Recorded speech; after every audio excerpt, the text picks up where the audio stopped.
فبأي آلاء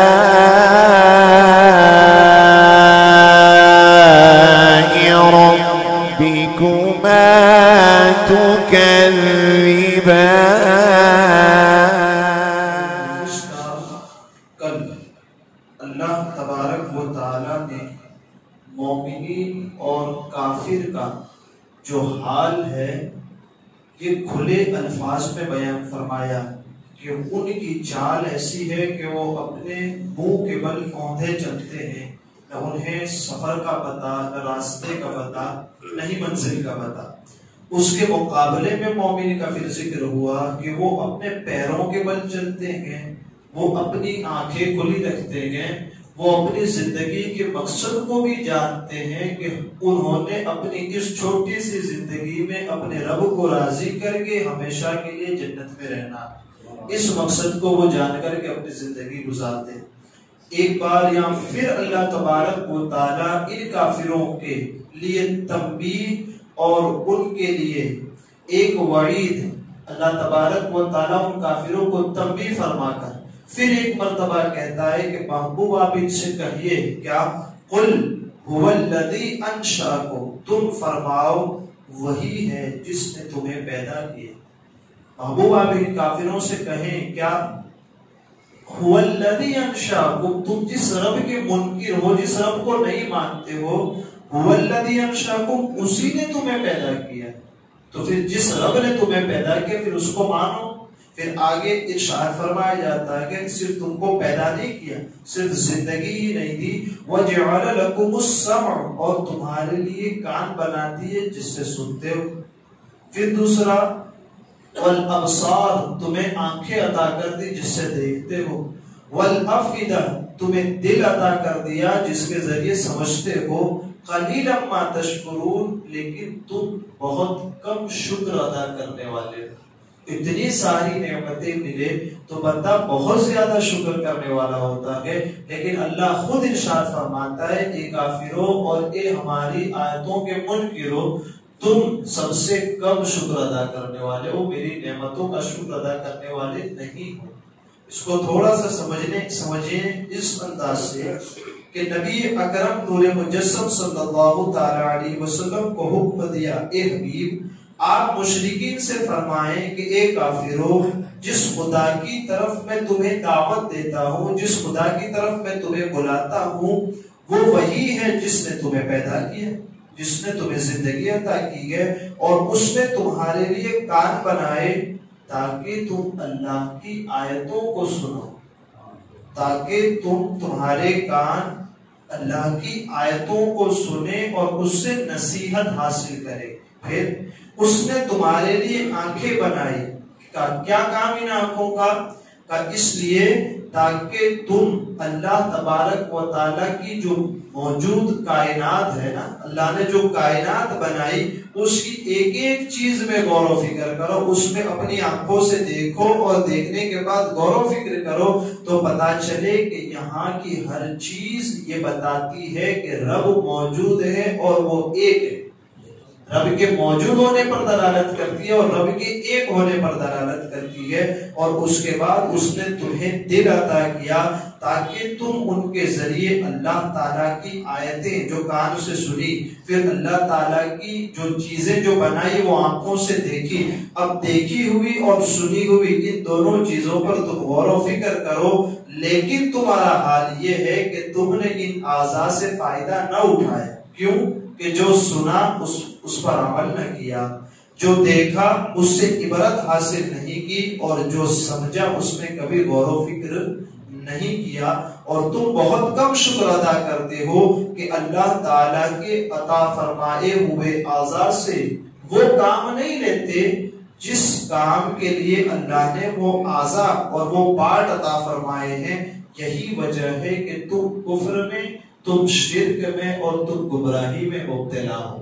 اللہ اکبر۔ یہاں سے وہ ہمیں کیا سبق ملتا ہے؟ وہ بتایا جاتا ہے کہ اس آیت میں خطاب صرف کفار سے نہیں، حقیقت میں اس میں مومنوں کے لیے نصیحت ہے۔ کیا ہے وہ؟ کہ اللہ نے انہیں کان عطا فرمایا، انہیں آنکھ عطا فرمائی، انہیں دل عطا فرمایا، ان سب جو بڑی بڑی نعمت اللہ نے عطا فرمائی انہی مقاصد کے استعمال کے لیے اس کو استعمال کریں جن مقاصد کے لیے رب نے یہ نعمتیں عطا فرمائی۔ کان اس لیے عطا فرمائے کہ اللہ تعالیٰ کی آیتیں سنی جائے، نبی اکرم کے فضائل سنے جائیں، نعتیں سنی جائیں، تقاریریں سنی جائیں، نہ یہ کہ فضول باتیں، گانے، ڈرامے بازی یہ سب نہ سنا جائے اس کان سے، اس لیے کہ کان کو رب نے پیدا ہی اس لیے کیا ہے کہ اس کے ذریعے اللہ اور اس کے رسول کی تعریف سنی جائے۔ یہ ہمارے لیے ایک طرح کی نصیحت ہے۔ پھر یہاں جو آنکھ عطا فرمائی، یہ آنکھ اس لیے عطا فرمائی کہ کائنات کی چیزوں میں دیکھیں، اس چاند کو دیکھیں، کبھی ستاروں میں غور و فکر کریں، کبھی سمندر کی اٹھتی ہوئی لہروں میں غور و فکر کریں کہ سمندر 75% پانی ہے، سمندر ہے 75% کے اندر، 25% میں وہ ہے کیا؟ زمین۔ تو ہم کبھی اس پہ غور نہیں کرتے کہ وہ لہر دریا میں سے اٹھ کر کے آتی ہے، کنارے تک آ کر پھر خاموش ہو جاتی ہے۔ سب غور و فکر کرنا چاہیے کہ وہ لہر جو دریا کے درمیان میں اٹھی وہ کنارے پہ کیوں نہیں اڑتی؟ وہ لہر کا کام تو اٹھنا ہے، موجوں کا کام ہے اٹھنا اور گرنا، تو یہ اٹھتے درمیان میں کیوں ہیں؟ کنارے پہ کیوں نہیں اٹھتے اور گرتے کبھی؟ اس میں حکمتیں کیا کہ رب تبارک و تعالیٰ کی اس میں غور و فکر کرے کہ رات گرمیوں کی ہو تو پھر ٹھنڈی ہوائیں کیوں چلتی، یہ غور و فکر کرے۔ یعنی کہ یہ ایک چیز ہے، اللہ نے آنکھ اور کان جو عطا فرمائے اس کو اس کام میں استعمال کرے کہ جس کے لیے اللہ نے اس کو پیدا فرمایا۔ دل کے ذریعے اللہ کا ذکر ہو، اللہ بذکر اللہ تطمئن القلوب، لوگوں کے دلوں کا سکون تو ہم نے اللہ کے ذکر میں رکھا۔ تو یہ ہے کچھ چیزیں ہمارے لیے نصیحت اس میں کہ ہماری آنکھ، کان اور دل ہمیں جو رب نے دیے ہیں وہ اس لیے نہیں دیے کہ اس کے ذریعے ہم غلط کام کریں، ہاں جس کام کے لیے ان کو پیدا فرمایا اسی کام کے اندر اس کو استعمال فرمایا۔ اللہ خود ارشاد فرماتا ہے، یا ایھا الذین آمنوا، اے ایمان والو، اطیعوا اللہ ورسولہ، اللہ کی اطاعت کرو، اس کے رسول کی اطاعت کرو، اور اس کے بعد وَلَا تَوَلَّوْا عَنْهُ وَأَنْتُمْ تَسْمَعُونَ، اور سن کر وَلَا تَوَلَّوْا عَنْهُ وَأَنْتُمْ تَسْمَعُونَ، اور سن کر اس سے منہ نہ پھیرو۔ کیا کہتے ہیں؟ سن کر اس سے منہ نہ پھیرو۔ تو یہ جن کو 4 منٹ کا بیٹھنا بھی یہاں تکلیف دے رکھتا ہے نا، یہ آیتیں ان کے لیے، یا ایھا الذین آمنوا اطیعوا اللہ واطیعوا الرسول، اطیعوا اللہ ورسولہ ولا تولوا عنہ وانتم تسمعون، اے لوگوں اللہ اور اس کے رسول کی اطاعت کرو، اور جب حکم سنایا جائے تمہیں تو پھر ایسا نہ بنو جیسے کچھ سنا ہی نہیں۔ اللہ خود کہتا ہے وَلَا تَكُونُوا كَالَّذِينَ قَالُوا سَمِعْنَا وَهُمْ لَا يَسْمَعُونَ، اور ان لوگوں کی طرح نہ ہو جانا۔ کن لوگوں کی طرح نہ ہو جانا؟ جنہوں نے کہا قالوا سمعنا، ہم نے سنا، وَهُمْ لَا يَسْمَعُونَ، حالانکہ وہ سنتے نہیں تھے۔